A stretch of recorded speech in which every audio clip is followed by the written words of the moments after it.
Bienvenue dans cette nouvelle édition du Morning News. Au sommaire, William Ruto investi président du Kenya. Le vainqueur du scrutin présidentiel du 9 août a prêté serment ce mardi au stade Kasarani en présence d'une vingtaine de chefs d'État africains. Au Tchad, la Toukra Nomad School s'emploie à garantir une éducation aux enfants issus de la communauté nomade. L'école mobile, qui compte aujourd'hui plus de 60 élèves, suit la communauté nomade lorsqu'elle déménage tous les 2 mois environ.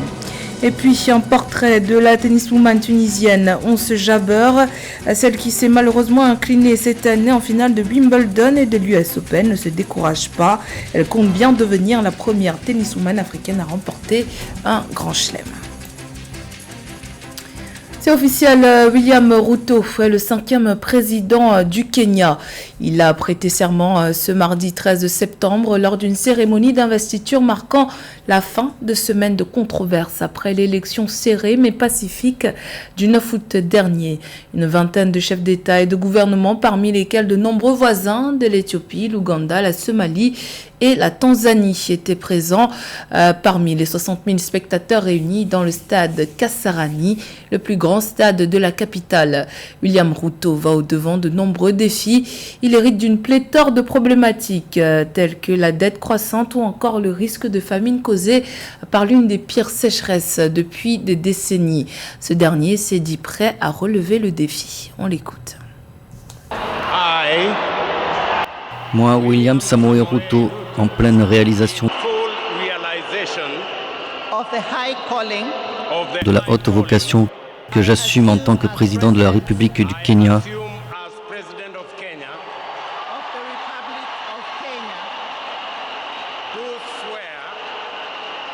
je jure que je serai fidèle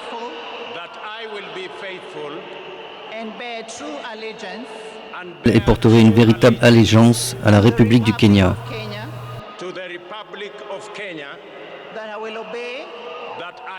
Que j'obéirai, préserverai, protégerai et défendrai cette Constitution.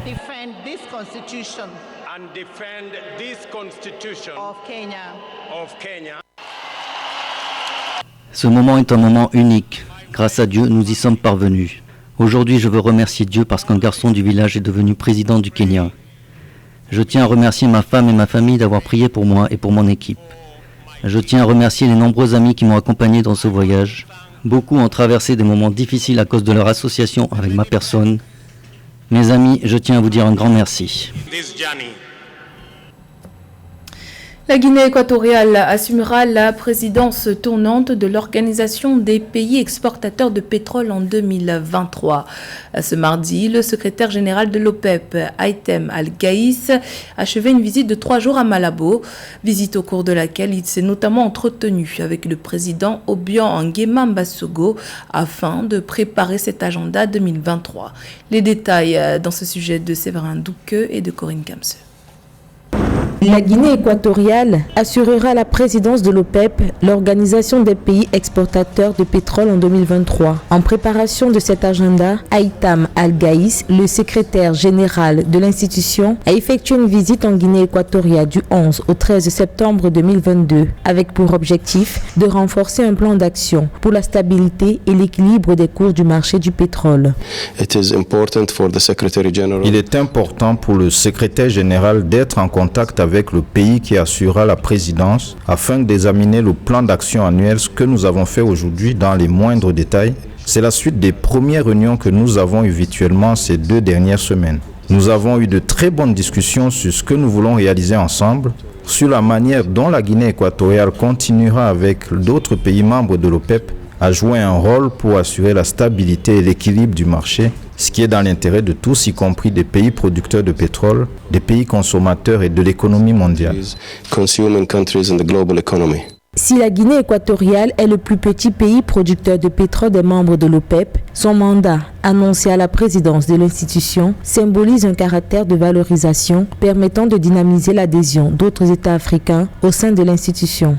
En effet, seulement 7 pays africains sont membres de l'OPEP. C'est un message que nous voulons envoyer en tant qu'OPEP, à savoir que l'Afrique est unie à l'OPEP et que l'OPEP est également uni à l'Afrique. Nous avons 7 pays membres de l'OPEP qui sont africains et sont tout aussi importants pour les 30 autres pays membres. L'avenir énergétique de l'Afrique est crucial, c'est une partie du développement de l'économie mondiale. Il y a beaucoup de potentiel pour l'Afrique et je pense que les pays africains comme la Guinée équatoriale peuvent bénéficier de nos efforts conjoints au sein de l'OPEP et aussi de la déclaration de coopération qui a été signée avec 10 pays non producteurs en 2016. Dans un contexte de crise de l'énergie, de flambée des prix du pétrole raffiné, la Guinée équatoriale a proposé des solutions, dont un réseau de pipelines régional, une transformation locale et un marché intra-africain régional permettant à l'exploration pétrolière de devenir un atout dans la lutte contre la pauvreté en Afrique. Au Tchad, environ 7% des quelques 16 millions d'habitants du pays sont des nomades. Un mode de vie séculaire mais incompatible avec le système éducatif formel tchadien. C'est ici que la Toukra Nomad School entre en jeu. Créée en novembre 2019 par Léonard Gamaïgué, la Toukra Nomad School a la particularité d'être mobile. Une mobilité qui permet aux enfants nomades de bénéficier d'une éducation. Karine Selva. Des mathématiques et de la conjugaison, c'est le programme du jour proposé par ce jeune enseignant bénévole tchadien. À seulement 28 ans, Léonard Gamaïg est le fondateur de l'école mobile Toukra Nomad School, une école dont la particularité est d'être accessible aux enfants issus d'un camp de nomades situé à Toukra, à l'extérieur de la capitale tchadienne, N'Djamena. L'idée de créer cette école-là m'est venue depuis novembre 2019. Tout est parti de quand j'étais de passage tout près de là, autour de 7h, 8h. J'ai vu les enfants ici en train de jouer sous les arbres en grand nombre aux heures de cours. Donc, j'ai été touché par l'image parce que généralement, à ces heures-là, les enfants sont dans les salles de classe. Et donc, à partir de là, j'ai décidé de venir rencontrer les parents, échanger avec eux à l'idée de venir créer cette école-là. Donc ils étaient d'accord, on a commencé à préparer les petits trucs, le tableau, nettoyer l'endroit. Et c'est comme ça que ça a commencé. Un commencement qui a été difficile et durant lequel même un morceau de craie était inaccessible. Aujourd'hui, c'est dans une salle de classe improvisée en plein air qu'une dizaine d'enfants se sont assis sur une natte pour prendre soigneusement des notes sur leurs cahiers posés sur les genoux. Des enfants dont les progrès sont appréciés par les parents. Nous sommes ravis de voir l'apprentissage et les progrès de nos enfants à l'école. Dans le passé, nous, les nomades, ne connaissons pas l'importance de l'école, mais aujourd'hui nous commençons à comprendre son importance pour nous-mêmes et pour notre pays. L'éducation scolaire est la base du développement communautaire et national. Nous nous réjouissons de la création de cette modeste école au profit de nos enfants qui font des progrès, malgré nos conditions de vie difficiles. Nous demandons à Dieu et au gouvernement de nous aider à mettre en place un système éducatif adéquat pour nos enfants. Des enfants qui progressent malgré les conditions précaires dans lesquelles ils sont enseignés. 3 ans après sa création, cette école mobile compte désormais 69 élèves d'âges différents et dispose de fournitures de base grâce aux dons. Également dans l'actualité, en Algérie, le parquet de la République près le tribunal de Sidi Mamed, section nationale de lutte contre les crimes terroristes et subversifs, a requis les parquets de la République concernés par les enquêtes sur les feux de forêt ayant touché certaines villes du pays, telles que Sétif, Djidjel et El Tarf, de se dessaisir de ces enquêtes qui relèvent désormais de la compétence de la section de lutte contre les crimes terroristes et subversifs près le tribunal de Sidi Mamed. Selon les rapports de l'enquête fournis par la police judiciaire au sujet de ces incendies, tout concorde à privilégier la piste criminelle. Les rapports l'affirment, ces forêts ont été incendiées délibérément. Ces incendies ont par ailleurs fait plusieurs victimes et des dégâts matériels importants. Direction le Bénin à présent, à la rencontre du jeune inventeur béninois James Nyansounou. Le promoteur de la start-up Hydro Keke a mis au point un modèle de vélo nautique, une innovation qui vise à démystifier l'accès à l'eau et au plaisir nautique avec pour ambition d'être la référence du tourisme nautique en Afrique. Découverte dans ce reportage de notre correspondant Leftiono. Au Bénin, le jeune entrepreneur et concepteur James Nyansounou fabrique un modèle de vélo nautique dénommé Hydro-Keke. Natif de la commune de Dangbo, James Nyansounou, promoteur de la start-up Hydro-Keke, a un parcours atypique. Instruit au corps de métier de l'artisanat, notamment la maçonnerie, la peinture, la cordonnerie, James Nyansounou est doctorant en anglais à l'école doctorale pluridisciplinaire d'Abomey-Calavi et web stratège. En 2018, il a mis en œuvre le projet de création d'Hydro-Keke. Après la conception du premier modèle prototype 22, il a amélioré sa charpente pour aboutir à une version actualisée, le prototype 3 d'Hydro-Keke. L'objectif de cette innovation est entre autres de démystifier l'accès à l'eau, au plaisir nautique et être la référence du tourisme nautique en Afrique. Les peuples lacustres, ce qu'ils ont comme moyen de déplacement, c'est une pirogue.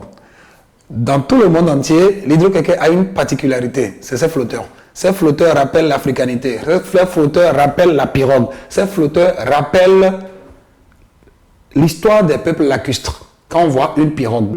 James Nyansounou a prévu un business model pour soutenir le projet Hydro-Keke. Cette innovation est destinée au public âgé de 8 ans à 70 ans, pouvant pédaler un vélo nautique. Moyen de déplacement respectant les conditions écologiques et environnementales, Hydro-Keke est conçu pour les balades, les circuits nautiques, l'écotourisme, le divertissement sur l'eau et le cyclisme sur l'eau. On pédale très bien. Je me suis senti libre, je dirais même en l'air. Et lorsque on part en avant, on sent qu'il y a quelque chose de nouveau qu'on est en train d'expérimenter. A noter que James Nyansounou et son équipe entendent travailler d'arrache-pied pour misser les flottes de pirogues des peuples lacustres et le vélo intitulé Taxi Canan de la commune d'Adjara au Bénin, ancêtre du taxi moto, pour révéler l'unique prototype d'Hydro-Keke africain. Pour faire gagner des devises au Bénin, qui dispose de magnifiques plans d'eau, soit environ 120 km² de superficie hydraulique au sud du pays, James Nyansounou compte domestiquer la production d'Hydro-Keke pour la promotion de l'écotourisme et le sport nautique.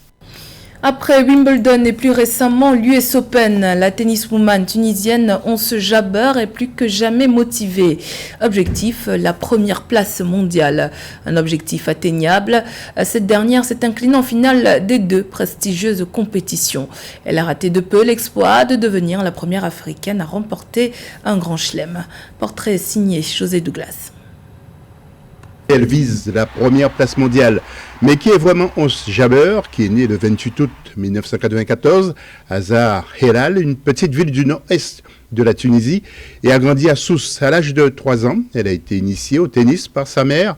Elle s'est souvent entraînée dans des hôtels et des établissements touristiques en raison du manque de cours dans les clubs de tennis locaux. Ons Jabeur a disputé son premier tournoi national à l'âge de 6 ans et son premier tournoi international 4 ans plus tard. À l'âge de 12 ans, elle a déménagé à 150 km de Sousse pour aller vivre dans la capitale Tunis et s'entraînait au lycée sportif d'El Mansa, une académie nationale multisport qui accueille les talents tunisiens en devenir. Ma mère me conduisait partout en Tunisie pour aller jouer les tournois et elle m'a encouragée à aller étudier dans une école spéciale. C'était un grand sacrifice de voir sa petite fille partir pour tenter de vivre un rêve qui n'avait pas 100% de chance de se réaliser. Elle a fait ses débuts dans un tournoi du Grand Chelem Junior à l'US Open en 2009 avant d'atteindre l'année suivante la finale de Roland-Garros Junior. Son mari n'est autre que Karim Kamoun, grand champion d'escrime en fleuret et en épée, et a remporté plusieurs médailles dans des compétitions africaines en équipe et en individuel. À Londres, le 9 juillet 2022, Ons Jabeur, en battant l'Allemande Tjajana Maria en demi-finale du tournoi de Wimbledon, s'est hissée en finale et a perdu contre la Russe Elena Rybakina en 3-7. Et dans la récente finale de l'US Open, pas de chance, elle perd aussi en finale contre la Polonaise Iga Swiatek, après avoir balayé en demi-finale la Française Caroline Garcia. J'ai un grand tournoi qui arrive, les Masters, du 31 octobre au 7 novembre. J'ai toujours rêvé de le jouer. J'espère y accumuler encore de la confiance pour vraiment bien préparer la saison prochaine. Le plus important est de tirer les enseignements des finales perdues. Je ne vais pas abandonner. Je suis persuadée que je jouerai d'autres finales et je sais que je jouerai de mon mieux. Une bonne nouvelle, pour la première fois, Ons Jabeur disputera le tournoi de circuit WTA de Monastir du 3 au 9 octobre 2022. Information confirmée par Salma Moedi, la présidente de la Fédération tunisienne de tennis, pour désormais la numéro 2 mondiale. Ses supporters seront très heureux. C'était le journal de la rédaction. Merci pour votre fidélité. Dans un instant, une nouvelle édition de l'actualité sur Africa 24.